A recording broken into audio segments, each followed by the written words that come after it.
Hello viewers, welcome to my channel নিপাস cooking journey থেকে সবাইকে আসসালামু আলাইকুম। কেমন আছেন আমার প্রিয় বন্ধুরা? তো বরাবরের মতো আবারও চলে আসলাম নতুন একটি রেসিপি আপনাদের সাথে শেয়ার করার জন্য। তো আজকের রেসিপি হচ্ছে আমার ইলিশ মাছ কতটা অসাধারণ ও লোভনীয়ভাবে রান্না করা যায় সেটাই আজকে আমি আপনাদের সাথে শেয়ার করব। তো ইলিশ মাছ কিন্তু সবারই খেতে অনেক বেশি মজা লাগে এবং সবার কাছে অনেক বেশি প্রিয়। তো সেটাই আমি রান্না করে আপনাদের সাথে শেয়ার করব। তো আমি কিছু ইলিশ মাছ কেটে ধুয়ে পরিষ্কার করে ভালোভাবে আপনাদের সাথে নিয়ে আসলাম। তো এটা আমি ভালোভাবে এখন একটু ম্যারিনেট করে রেখে দিব। কিছু লবণ, হলুদের গুঁড়া, মরিচের গুঁড়া দিয়ে ভালোভাবে ম্যারিনেট করে তেলে ভেজে নেব প্রথমে। তো প্রিয় বন্ধুরা, ইলিশ মাছ কিন্তু সবার কাছে অনেক বেশি প্রিয়। যে কোনোভাবে ভেজে নিলেই কিন্তু অনেক বেশি স্বাদ হয়। কিন্তু আরও বেশি স্বাদ বাড়াতে, লোভনীয় বাড়াতে কতটা অসাধারণভাবে ভেজে নিচ্ছি সেটাই আজকে আপনারা দেখবেন এবং অবশ্যই অবশ্যই বাসায় ট্রাই করবেন। তো এজন্য আমি একটু রসুন বাটা এবং জিরা বাটা দিয়ে আর লবণ আর হলুদের গুঁড়ো দিয়ে ভালোভাবে এটা মাখিয়ে নেব। আর এর মধ্যে একটু সরিষার তেল দিয়ে দিলাম। আপনারা অবশ্যই ইলিশ মাছ সরিষার তেল দিয়ে আর জিরা বাটা, রসুন বাটা আর হলুদ দিয়ে ভালোভাবে ম্যারিনেট করে তারপরে তেলের উপর ভেজে নেবেন। আর ইলিশ মাছ অতিরিক্ত ভেজে নেবেন না।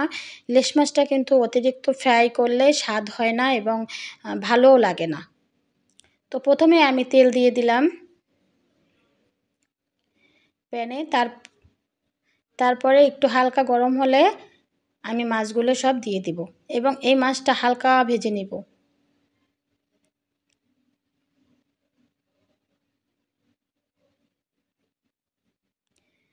প্রিয় বন্ধুরা, আজকের ভিডিওটি যদি ভালো লেগে থাকে অবশ্যই অবশ্যই আমার পাশে থাকবেন এবং আমাকে সাবস্ক্রাইব করবেন এবং লাইক ও কমেন্ট করবেন। আর যারা করেছেন তাদেরকে অসংখ্য ধন্যবাদ। আর যারা দেখছেন আমার ভিডিও, অনেক বন্ধুরা আছে আমার ভিডিও দেখেন কিন্তু আমার ভিডিওতে কমেন্ট করেন কিন্তু আমাকে সাবস্ক্রাইব করেন না। আমার ভিডিওতে লাইক করেন, কমেন্ট করেন। তো আমার ভিডিও পছন্দ হয় আপনাদের কিন্তু আমাকে সাবস্ক্রাইব করে না। প্রিয় বন্ধুরা, আমাকে সাবস্ক্রাইব করবেন এবং আমি 24 ঘন্টা পর আপনাদের পরিবারেও আমি চলে যাব। আমি অনুরোধ করছি সবাই যারা আমার ভিডিও ভালো লাগে তারা অবশ্যই একটি সাবস্ক্রাইব করবেন। তাহলে আমি 24 ঘন্টা পর আপনাদের পরিবারে আমিও সদস্য হয়ে যাব। তো আমি হালকা ভেজে নিলাম মাছগুলো, আপনারা দেখতেই পেয়েছেন। এখন আমি প্যানে নতুন করে আবার তেল দিয়ে দিচ্ছি। প্রথমে আমি 1 কাপ পরিমাণ পেঁয়াজ কুচি দিয়ে দিলাম।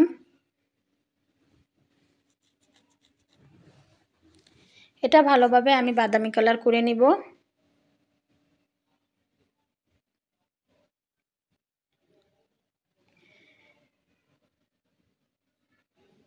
এখন আমি এর উপর অন্যান্য মশলা দিয়ে দিব। এখন আমি পেঁয়াজ বাটা দিয়ে দিচ্ছি। পেঁয়াজ কুচি বাদামি কালার হওয়ার পরে পেঁয়াজ বাটা দিয়ে দিচ্ছি। এটাও আমি হালকা বাদামি কালার করে নিব, 5 মিনিট ভেজে নিব। প্রিয় বন্ধুরা, কষানোর উপরেই কিন্তু মাছ অনেক বেশি স্বাদ বাড়ায়। তো আমি কিছু কাঁচামরিচ দিয়ে দিলাম।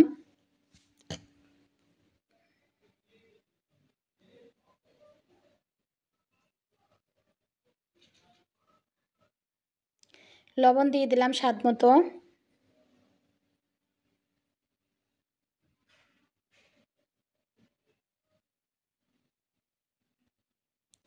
তো প্রিয় বন্ধুরা, আজকের রান্নাটি যদি ভালো লাগে অবশ্যই আমাকে লাইক ও কমেন্ট করবেন। আমি রসুন বাটা দিয়ে দিলাম আর জিরা বাটা দিয়ে দিলাম আবার নতুন করে। আমি রসুন বাটা জিরা বাটা দিয়ে অবশ্যই ম্যারিনেট করে আমি ভেজে নিয়েছি মাছটি। আবার কষানোর সময় কিন্তু আমি একটু হাফ চামচ জিরা, হাফ চামচ রসুন দিয়ে দিলাম।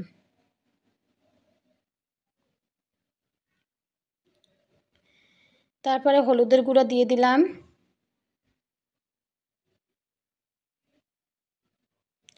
মরিচের গুঁড়া দিয়ে দিলাম। 2 চামচ পরিমাণ। ইলিশ মাছ একটু ঝাল ঝাল না হলে কিন্তু অতটা মজা হয় না, তো আমি মরিচের গুঁড়া দিয়ে দিলাম।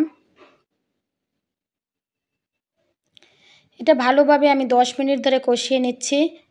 দেখেন কেমন কালারটা হয়ে গেছে। এখন আমি একটু পানি দিয়ে, হাফ কাপ পরিমাণের মতো পানি দিয়ে আবার ভালোভাবে কষিয়ে নিব।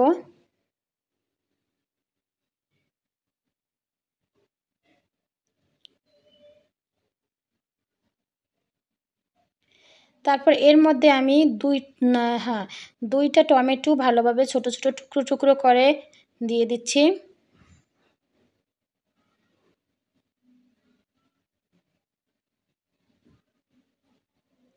এটা ভালোভাবে আমি কষিয়ে নিব। এখন আমি এর মধ্যে মাছগুলো সব দিয়ে দিচ্ছি। আমি কিন্তু মাছের মাছের তেলগুলো দিয়ে ভালোভাবে কষিয়ে নিব টমেটোগুলো। মাছটা উঠিয়ে ফেলবো। এক পিস মাছ তেলের সাথে নিচে পাতিলে পড়ে গেল। তো এখন আমি এটা ভালোভাবে আবার কষিয়ে নেব। দেখেন ইলিশ মাছের তেল দিয়ে যদি মশলা কষানো হয় তাহলে কিন্তু মশলাটা অনেক বেশি স্বাদ হয়। এই জন্য আমি কিন্তু অবশ্যই আপনার ইলিশ মাছের তেলটা দিয়ে দিবেন। তো এখন আমি কষানোর পরে মাছগুলো সব দিয়ে দিচ্ছি।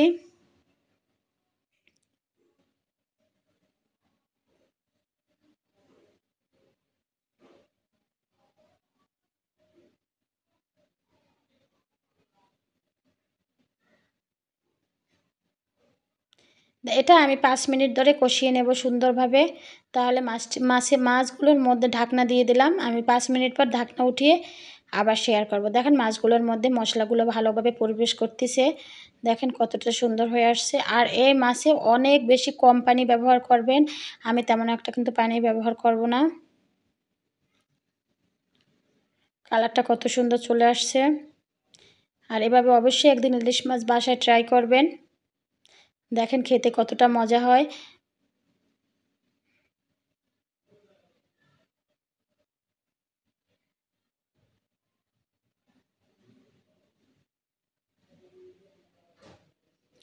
এখন আমি উপর থেকে অল্প একটু পানি দিয়ে দিলাম।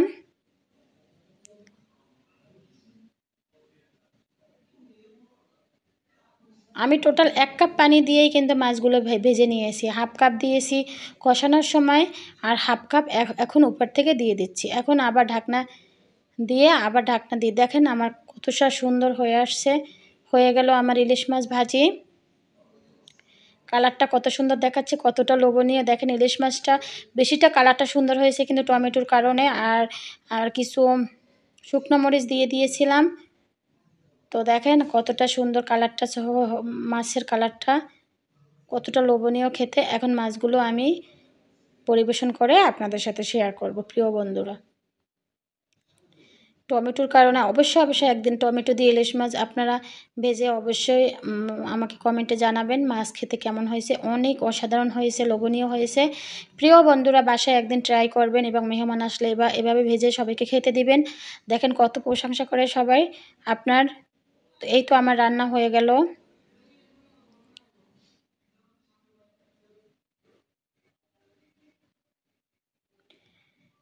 প্লিজ বন্ধুরা আমার পাশে থাকবেন, আমাকে সাপোর্ট করবেন এবং আমার রান্নায় উৎসাহ দিবেন। তাহলে আমি অনেক ভালো ভালো রান্না রেসিপি আপনাদের সাথে শেয়ার করতে পারবো। আর আমার আগ্রহটা বেড়ে যাবে যদি আমার ভিডিও আপনারা প্রথম থেকে শেষ পর্যন্ত দেখবেন। অনুরোধ রইল, সবাই ভালো থাকবেন। শুভকামনা। আল্লাহ হাফেজ।